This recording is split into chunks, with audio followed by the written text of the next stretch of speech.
இன்றைக்கி வந்து ரசப்பொடி செய்கிறதுக்காக வந்துட்டு பொருளெல்லாம் எடுத்து வச்சுருக்குறேங்க.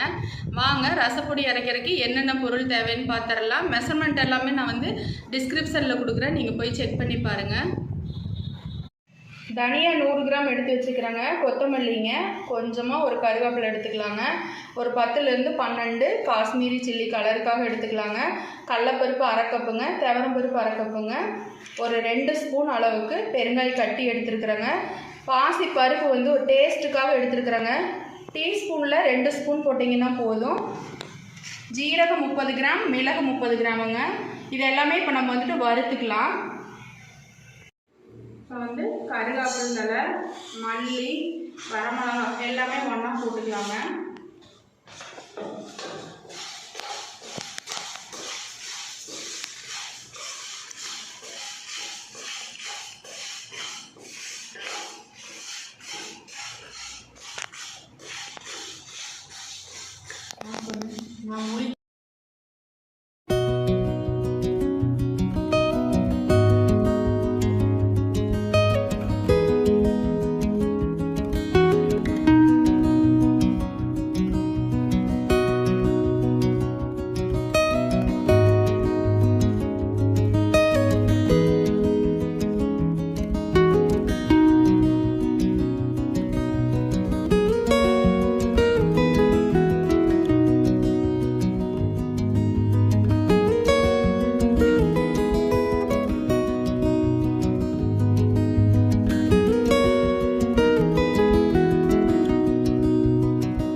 வறுத்து ஆற வச்சு அரைச்சி எடுத்துகிட்டு வந்துடலாங்க. சூப்பராக இருக்குங்க.